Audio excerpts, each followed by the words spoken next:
Je vous retrouve pour l'étude du quatrain 54 de la 8e centurie de Nostradamus.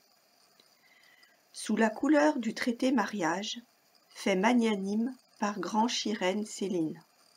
Quintin, Arras, recouvré au voyage, d'Espagnol, tais second ban Macellin.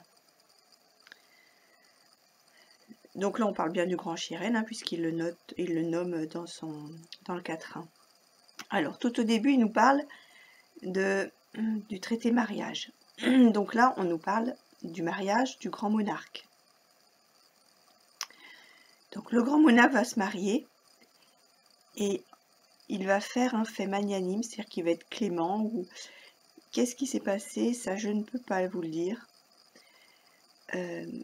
Mais grand Chirène Céline, donc Céline avec un petit s, donc Céline c'est la lune, mais là on ne fait pas référence à l'islam, il y aurait un S majuscule. Donc là c'est Céline en tant que lune, et la lune c'est le principe féminin, le soleil étant pour le principe masculin. Donc là je pense qu'il va être magnanime envers sa nouvelle femme. Ensuite on a Quintin, Arras recouvré au voyage. Donc Quintin, souvenez-vous, je vous en ai parlé au précédent quatrain, le quatrain 52. Saint-Quentin, il est sur la ligne dont parle Nostradamus, entre Amboise et Sèmes. Si on trace la ligne, on tombe dans le nord sur Saint-Quentin. Arras, par contre, n'est pas sur cette ligne-là. Et puis j'ai découvert qu'il y avait d'autres Arras en France. Donc j'ai trouvé Arras en Lavédan, qui est un petit village dans les Pyrénées. Alors, ça fait une ville dans le nord, un village dans le sud. Alors, est-ce que ça symbolise la France entièrement?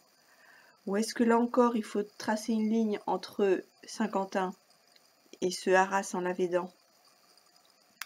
Et là, étrangement, on retombe sur les lignes qui ressemblent, dont je vous parlais précédemment, qu'il y a dans d'autres prophéties, ou qui nous parlent que si on tire un trait entre le nord de la France vers Dunkerque ou Lille, ça dépend des prophéties, et puis le sud de la France, alors certains disent Bordeaux, d'autres disent Pau, d'autres disent plutôt Lourdes.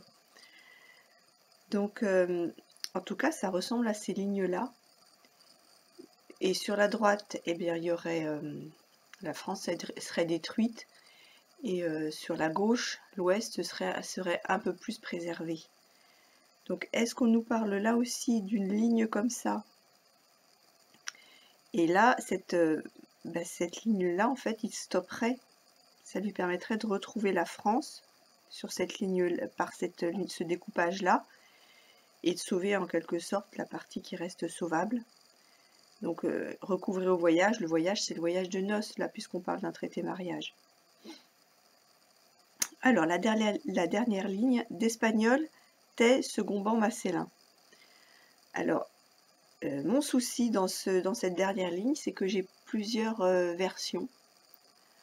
Dans la version que j'ai utilisée là jusqu'à présent, c'est un livre qui ne met que les quatrains.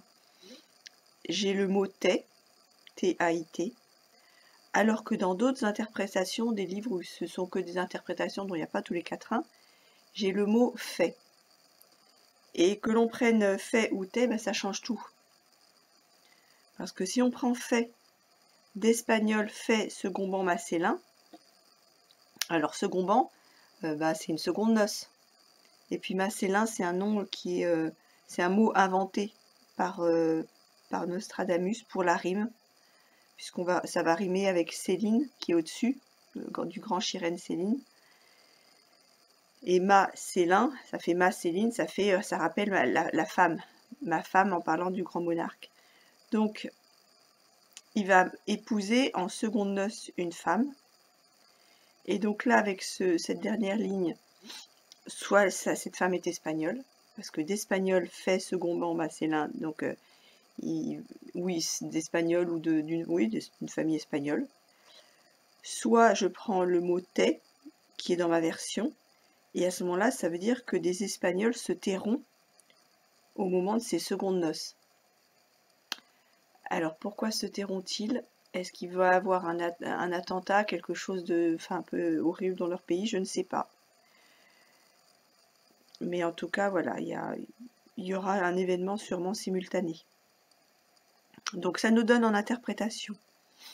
Par l'acte de mariage, le grand roi Henrique fera un fait magnanime envers sa femme. La France sera retrouvée au voyage de noces. Des Espagnols se tairont à ses secondes noces. Voilà. Je vous remercie pour votre écoute et je vous dis à bientôt. Au revoir.